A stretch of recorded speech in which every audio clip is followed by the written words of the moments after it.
Welcome once again to English session of video. How are you all? I hope all are fine.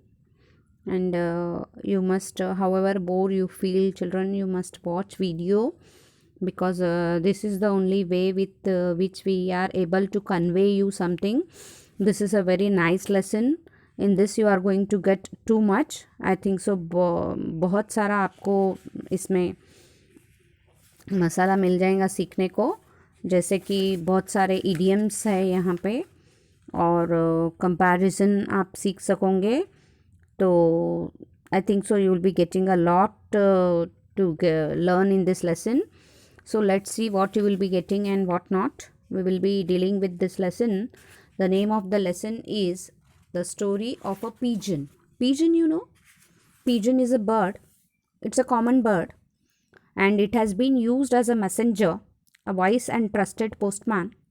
He will not what to say, open your secrets until and unless he sees the master to whom the letter has been is to be given. So let's hear a story from one such pigeon of his experience at the battlefront. This is a story of a pigeon. He is getting an experience at the battlefront. So the author of this story is not very much known, but still I would like to throw some light on him. That is Dhan Gopal Mukherjee. The author name is Dhan Gopal Mukherjee. Many of you might not have heard, even I had not heard. So this is a rare author, but he is a very good successful man of letters in the United States. So he wrote extensively for children and adults. So from his collection, this textbook is providing you one such lesson from his collection. Let's children pay attention to the glossary of this lesson. As you know, we will be discussing glossary so that it will be easy for you to grasp the lesson. I personally feel that you must be familiar with the glossary. So now let's begin with the glossary. Quicksand, meaning deep wet sand in which one can sink. Means बहुत अंदर दलदल बोलते हैं ना, दलदल हिंदी में बोलते हैं ना, दलदल में फंस जाओ तो फिर निकल नहीं सकते. तो दलदल का मीनिंग होता है क्विक सैंड. क्विक सैंड का मीनिंग होता है दलदल. ओके, तो समझ में आ गई दोस्तों क्विक सैंड की मीनिंग. तो आपको मीनिंग बहुत ध्यान में रखना है क्योंकि while lesson will be, if you know the meaning you will be learning it better. Trench, long narrow deep pit, बहुत अंदर ऊंडा खड्डा. नैरो भी है, नैरो इन द सेंस बड़ा नहीं है इतनी जगह जाने के लिए, लेकिन डीप बहुत है, अंदर तक बहुत है, ऊपर से नैरो है. और लॉन्ग यानी बहुत बड़ा है, म्हणजे लेंथ में बड़ा है. पिट, पिट का मतलब होता है खड्डा. तो ट्रेंच समझ में आ गया. Long narrow deep pit. Pit is the exact meaning of trench. It may be long, it may be narrow, it may be deep, otherwise it may be short, it may be wide, it may be not deep, anything. But pit is the exact meaning of trench. Tempest. Tempest का मतलब होता है violent wind storm, तूफानी हवा, जिसको अपन बोलते हैं हिंदी में तूफानी हवा. Negligible. Negligible means नहीं के बरोबर, म्हणजे थोड़ा सा अगर गिरते हैं और थोड़ा सी खरोच आती है तो वो नेग्लिजिबल इंजुरी है ना, तो वो कॉमन इंजुरी है. तो ऐसे एक एग्जांपल मैंने दिया. तो स्मॉल एंड अनइम्पॉर्टेंट, अननोटिस्ड, जिसको ध्यान देने की ज़रूरत नहीं है. स्मॉल, अनइम्पॉर्टेंट, अननोटिस्ड, नेग्लिजिबल का मतलब होता है. डिवोर्ड टू स्वैलो अप हंग्रीली, म्हणजे बहुत लब लब करके खा लेना, उसको डिवोर्ड बोलते हैं. ओके, और फिर instantaneously, how to pronounce it? Instantaneously, instant, immediate response, तुरंत जवाब दो, अभी के अभी. and that is instantaneously. How to pronounce it? Instantaneously. So it is a immediate response. Next is melancholic. melancholic का मतलब होता है sadness. तो दोस्तों ग्लोसरी समझ में आ गई है. तो जब जब ग्लोसरी के वर्ड्स आते हैं you should be knowing it, you should be turning the pages if you don't know, but you should get the meaning and then we will proceed. So now Your homework is to write glossary, write the name of the lesson, the story of a pigeon. You all know pigeon means कबूतर होता है. पहले के ज़माने में इसको postman के जैसे यूज़ करते थे. Even now we can see everywhere pigeon. Pigeons are common birds. They are not rare birds. So use these words in sentence of your own. जैसे कि quicksand. When I got stuck in between my parents' decision, I felt like I was stuck in a quicksand. कभी कभी ऐसा होता है दलदल में फंस गए क्या, इधर भी नहीं बोल सकते उधर भी नहीं बोल सकते, तो दैट इज़ देयर. तो आप अपने मन से सेंटेंस बना सकते हो. I just gave you one example that how it should be constructed. If you do it on your own, it's a very very good progress for you. Trench, usually we don't see trenches on the road, है ना. Now that is cement और टार road है ना, तो खड्डे मिलना बहुत मुश्किल है, नहीं के बरोबर मिलते हैं. We don't see trenches in the tar या cement road. Okay. Tempest. Once I was caught in the tempest when it was raining heavily. जोरों का तूफान आया था तब मैं फंस गया था. I was hurt by an I met with an accident but I got negligible injury. मेरा एक्सीडेंट हुआ था लेकिन मेरी इंजरी जो है वो नेग्लिजिबल थी. तो दोस्तों ऐसे करके आपको सेंटेंसेस बनाने हैं. Miss has frame for you 4 sentences. Now it's your time to frame the sentence and write it on your own. Okay friends, this is your homework. Note down for today's date. And friends, if you do your homework promptly, honestly, then you will be learning many things. ऐसा नहीं है कि भाई हम online है तो कुछ भी नहीं सीख रहे. We are providing you with a lot of stuff. बहुत सारा स्टफ़ हम लोग आपको भेज रहे हैं. बस इतना ही है कि आपको वीडियो सुनना है पेशेंटली, और then you have to respond and do the homework accordingly. Okay, you are all very good children, my very good batch, 7th standard unforgettable batch. Okay, now let's begin the story of a pigeon. A pigeon is used as a messenger की तरह उसको use करते हैं. A wise and trusted postman. Oh, so many good adjectives for him, है ना. Wise, trusted, ये सब बहुत अच्छे अच्छे adjectives उसको मिल रहे हैं. Being a bird, it's getting so many adjectives, and I also gave you so many adjectives. You are all my lovely, beautiful, charming children. So I gave you so many adjectives. Okay, let's come to the point. Let's hear a story from one such pigeon of his experience at the battlefront. So now, being quietly, you have to listen to the video. Let's begin with the story. Here we are. Okay. So, the next time we were taken to the front was after the Rasildar recovered from his slight wounds. Taken to the front म्हणजे अगवाई करने के लिए इनको ले जा रहा है. We don't know anything but we know that it is the battlefront experience. Okay. तो कुछ लड़ाई चल रही है यहाँ पे, उसका एक अनुभव है. तो वो पिजन की ये कहानी पिजन की ज़ुबानी बोलते हैं ना ऐसे. तो next time we were taken to the front was after, कब हम अगवानी किए थे लास्ट टाइम, तो तब risaldar recovered from his slight wounds, थोड़ा सा नेग्लिजिबल वुंड्स जब उसका रिकवर हुआ था. On this occasion he took both Hira and me. इस अवसर पर उसने हीरा एंड मी का मतलब होता है ऑथर से. I knew at once that the message we were to carry was so important that had to be trusted with it so that at least one might succeed. तो मुझे मालूम था कि जो मैसेज हमको कैरी करना है वो बहुत ज़्यादा इम्पोर्टेंट मैसेज है, एंड दोनों के बीच में मुझे विश्वास का सवाल है.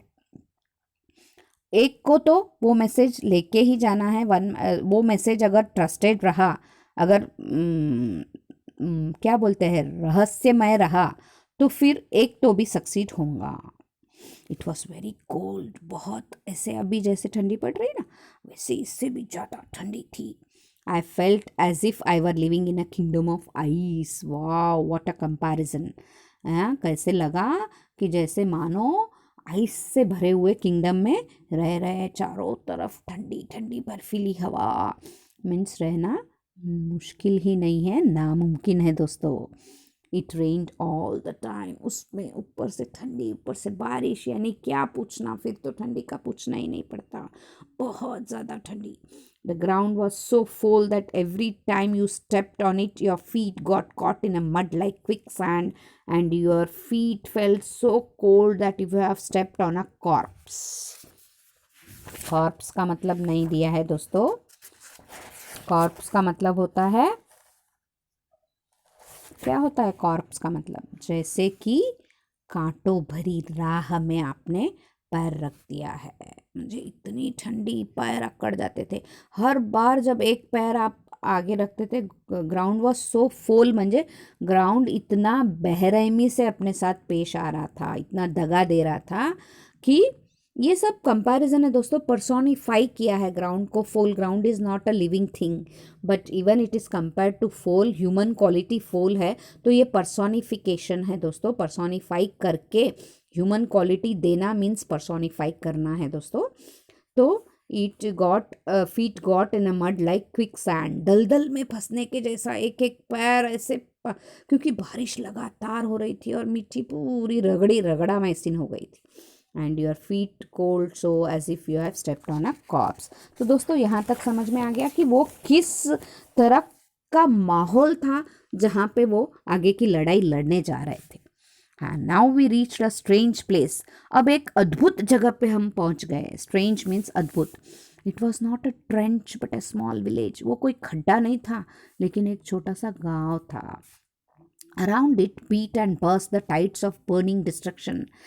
इतनी टाइड्स आ रही थी वहाँ पे. बर्निंग डिस्ट्रक्शन म्हणजे बर्बादी थी पूरी वहाँ पे. कुछ भी आबादी कुछ भी नहीं थी वहाँ पे. जो जाएगा वो वापस लौटेगा नहीं, उसको बोलते हैं बर्बादी, burning destruction. It was by the look on men's face a very sacred and very important place. वहाँ के लोगों के चेहरे देख के ऐसे लग रहा था कि ये एक पवित्र और बहुत ही महत्वपूर्ण जगह है. For they didn't want to give it up. इतना उधर तूफान था, डिस्ट्रक्शन था, फिर भी लोग उस जगह को छोड़ के जाने का नाम नहीं ले रहे थे दोस्तों. समझ में आया आपको? It I was very glad. हाँ, for they didn't want to give up, though read the tongues of death licked almost every roof. म्हणजे दस्तक, मौत वहाँ पे दस्तक दे रही थी बार बार. ऐसे लग रहा था अब मरेंगे कि तब मरेंगे. Red tongues of death licked म्हणजे कुछ अच्छा रहा तो आप वापस वापस मुंह पे घुमाते हैं ना टंग को, तो वैसे वहाँ पे डेथ की टंग लिक हो रही थी. म्हणजे लार टपक रही थी कि इसको पकड़ूं या उसको पकड़ूं.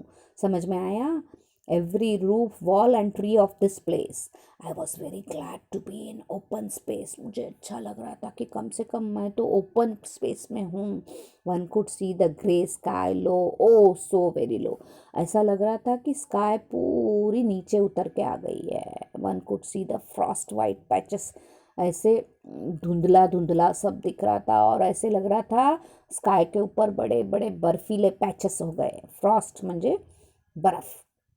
of ground where no shell had yet fallen. Means अभी तक कुछ भी वहाँ पे एक भी शेल नहीं गिरा था. शेल दोस्तों एनमी को ये करने के लिए जो फेंकते हैं ना बम छोटा सा, उसको शेल बोलते हैं. Everywhere that in that very heart of pounding and shooting where house fell as birds nest in tempests. मुझे हर जगह पे ऐसे कुछ कूटने की, बंदूकों की आवाज़ आ रही थी. ऐसे लग रहा था कि जैसे पंछियों की नेस्ट उजड़ के गिरती है वैसे घर गिर रहे थे दोस्तों. टेम्पेस्ट का मतलब बताया था ना आपको. क्या होता है टेम्पेस्ट का मतलब? बोल सकता है कोई? टेम्पेस्ट का मतलब होता है तूफानी हवा में ऐसा घर ऐसे गिर रहे थे जैसे मानो छोटी सी पंछी की कोई नेस्ट गिर रही है. Rats ran from hole to hole. ऐसे चूहे भाग रहे थे इस बिल में से उस बिल में, उस बिल में से उस बिल में. माइस स्टोल चीज, बड़ी बड़ी घूस थी वो चीज़ चुरा के भाग रही थी. And spider spun webs. ऐसा लग रहा था बहुत दिनों से कोई आया नहीं, पूरे जाले जाले जाले जाले है to catch the flies. They went on with the business of their lives as if slaughtering of man by their brothers were as negligible as the clouds that covered the sky. म्हणजे मैंने बोला था ना दोस्तों ये lesson very interesting है. यहाँ पे बहुत सारा कंपैरिजन, पर्सोनिफिकेशन, बहुत ऐसे ऐसे जीवन ऐसे जा रहा था मानो एक भाई दूसरे भाई का कत्ल कर रहा है, और वो भी नेग्लिजिबल, कुछ उसमें फ़र्क नहीं पड़ रहा, वैसे भी मरने वाला है, वैसे भी मरने वाला है। As the clouds that covered the sky, म्हणजे अंधेरों के बादल ने आसमान को घेर के रखा था। समझ में आया दोस्तों? बहुत मुश्किल थी ज़िंदगी यहाँ पे, नामुमकिन थी दोस्तों। फिर after while the booming stopped, घन घन घन बंदूकों की आवाज़ थोड़ी देर के बाद शांत हो गया। And it looked as if the village, that is what was left of it, were safe from attack. जो भी कुछ इस विलेज में बचा था वो अटैक से सेफ है। It grew darker and darker, बहुत घना घने घने बादल छा रहे थे। The sky lowered so far that I could put my beak into it, sky इतनी नीचे आ गई थी कि जैसे मैं चाँच उसमें स्काई में डाल सकता हूँ, इतनी नीचे स्काई आ गई थी। मीन्स जिंदगी ख़त्म होने वाली थी। The dank cold seized every feather of my body, जैसे लग रहा था मेरे पर अभी निकल जाएंगे पूरे, इतनी ठंडी थी, कड़क हो गए थे पर, ऐसे मानो ऐसे जैसे उड़ूंगा कि पर निकल जाएंगे, इतने कड़क हो गए थे। And began to pull it out, ठंडी की वजह से ऐसे लग रहा था कि मेरे पर कड़ से टूट जाएंगे अभी। As it were found it utterly impossible to still in our cage, म्हणजे जो मेरा पिंजरा था उसमें सीधा बैठना नामुमकिन हो रहा था। Hira and I hugged each other tight in order to keep warm, Hira और मैंने एक दूसरे को ऐसे पकड़ लिया था जैसे मानो एक दूसरे की गर्मी एक दूसरे को काम आएंगी। अगेन फायरिंग ब्रोक आउट, फिर से बंदूकों की आवाज़ छनन छनन छनन छनन स्टार्ट हो गई। This time from every direction, हर दिशा से बंदूक की आवाज़ आ रही थी। Our little village was an island, इनका जो गांव था वो आइलैंड था। आइलैंड का मतलब दोस्तों चारों ओर पानी और बीच में ज़मीन रहती है। आइलैंड का मतलब होता है चारों ओर पानी और बीच में ज़मीन। तो फिर आइलैंड में अपने आप को गर्म रखना नामुमकिन था दोस्तों। As it and began to pull it out as it हाँ, तो our village was an island surrounded by the enemy. Island म्हणजे आइलैंड कैसे था, चारों तरफ से पानी और बीच में ज़मीन रहती है, लेकिन इनका आइलैंड ऐसा था चारों तरफ एनिमी और बीच में ये थे। apparently under cover of the fog that had enwrapped everything, धुआं धुआं धुआं और बर्फ ने हर चीज को ढक दिया था। Then they started shooting the sky rockets में से उन्होंने शूट करना शुरू किया। It was dark and clammy like an Himalayan night, बहुत अंधेरी रात थी। Though it was hardly past noon, ऐसा लग रहा था दोपहर, लगभग दोपहर होने की थी, लेकिन ऐसा लग रहा था कि रात हो गई है। I wondered how man knew it was anything but night, man after all no less than birds. See, इन्होंने बोला कि कैसे लोगों को पता चल रहा था कि ये कुछ भी नहीं है बल्कि रात है। तो लोगों को तो बर्ड से ज़्यादा, क्योंकि पंछी उड़ते हैं ना, तो उनको जल्दी वक्त का समझ में आता है। देखो शाम होते से ही पंछी उड़ना बंद करते हैं, उनको समझ में आता है कि रात है, अभी अपने को उड़ना नहीं है। वो they go back to their nest in the early evening, जैसे ही थोड़ा सा अंधेरा हुआ उड़ना बंद कर देते हैं, क्योंकि नामुमकिन है, उनको दिखना बंद हो जाता है।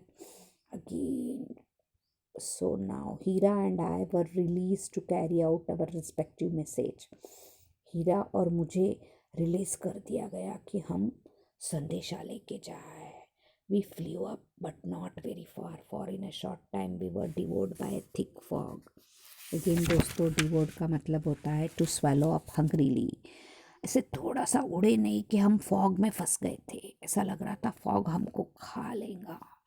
अवर आइज कुड सी नथिंग, कुछ भी नहीं दिख रहा था, हर तरफ धुआं धुआं था। ऐसे में कैसे उड़े, कैसे ढूंढे और कैसे message they. A cold, flammy film pressed itself on them. ठंड की चादर ने हमको पकड़ लिया था और हमको दबा रही थी ठंड की चादर। But I had participated something like this. I did what I would to do under such circumstances, whether on the battlefield of battle or in India. कहीं पे भी रहो, मैंने ऐसे बहुत अनुभव लिए थे, तो मुझे मालूम था कि ऐसे इसमें क्या करना है। आई फ्लू अपवर्ड्स, मैं ऊपर ऊपर ऊपर उड़ता गया। It seemed as if I could go on farther than a foot at a time. ऐसा लग रहा था बस एक फुट मैं जा पाऊंगा, आगे मैं जा नहीं पाऊंगा। माई विंग्स वर वेट, मेरे पर पूरे गिल्ले हो गए थे, गिल्ले हो गए थे तो उड़ना नहीं जम रहा था। My breathing was caught in a long process of sneezing, मुझे बार बार छींके आ रही थी, पूरी सर्दी हो गई थी। I thought I should drop dead in an instant, मुझे लगा कि अभी मैं फट से गिर के मर मर जाऊंगा और गिर जाऊंगा। Thanks the God of the pigeon I could see for a few hours now. अरे पिजन का जो देवता है उसको मैं बहुत थैंक्स करता हूँ, क्योंकि उसकी वजह से मैं थोड़ा तो भी देख सकता था। So I flew higher. Now on my eyes began to smart. Suddenly I realized I might draw down my film. My second eyelid that I used in flying through a dust storm, as if I were to save myself from blindness. For we were not in a fog. It was an evil smelling, eye destroying smoke let out by men. हमको ऐसा लग रहा था कि हम fog में फंसे हैं, लेकिन ऐसा कुछ भी नहीं था। ये चारों ओर से धुआं करे जा रहे थे जानबूझ के। एनमी लोग धुआं करे जा रहे थे, तो मेरा एक आंख से मुझे दिखना बंद हो गया था। My eyes pained as if, धुएं में कैसे उड़ेंगे ना, धुआं धुआं है तो अपन आँख खोल ही नहीं सकते, बिना आँख खोले कैसे उड़ेंगे दोस्तों।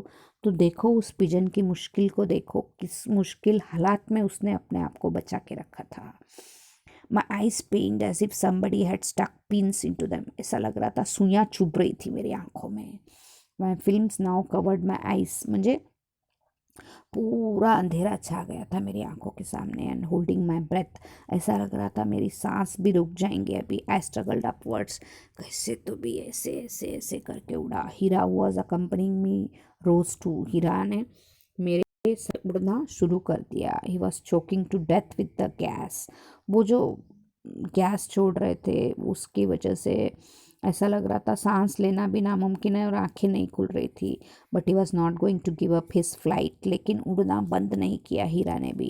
Eight last we rose clear of a sheet of poison smoke, वो जहर भरा धुआं था, उसमें हमने एट लास्ट उड़ने की कोशिश की।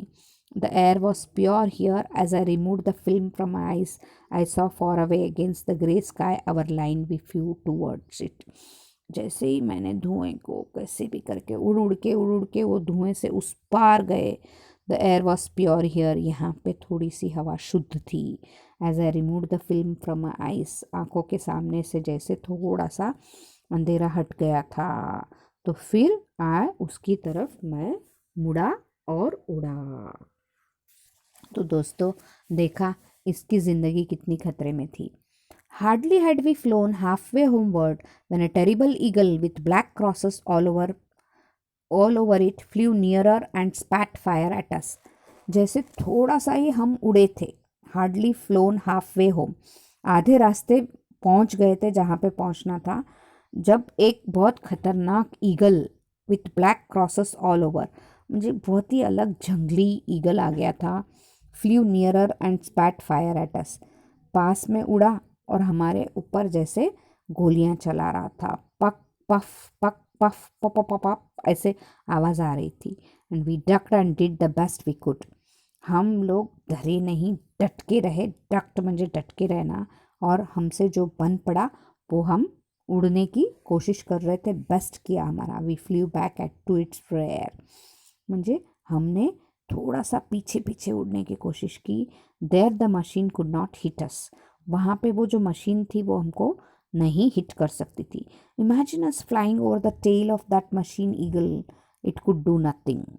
हम मशीन के ऐसे मानो जैसे कोने कोने कोने से हम निकल गए। It began to circle, so did we. It turn somersault, somersault किसको बोलते हैं, एक प्रकार की कसरत, ऊपर आना नीचे जाना, ऊपर आना नीचे जाना, उसको समरसॉल्ट्स बोलते हैं। ये एक प्रकार की एक्सरसाइज है दोस्तों।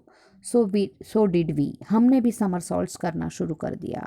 It could do nothing without wriggling its tail, वो ज़्यादा कुछ कर नहीं पाया। Unlike that of real eagle, ये रियल ईगल नहीं था। Its tail was as stiff as a dead fish, उसकी टेल ऐसे बन गई थी जैसे मानो एक कड़क मछली मरी हुई है। We knew that if once came in front of it again we would be killed instantaneously, तुरंत अगर हम उसके सामने हम जाते हैं तो वो एक टाइप की मशीन बना के भेजा था उन्होंने जिसमें से गोलियां निकल रही थी, तो हमें मालूम था कि हम मर जाएंगे। ओके दोस्तों, till now we have to continue our video. In the next video I will be sending rest of the lesson. Till then, have a good day.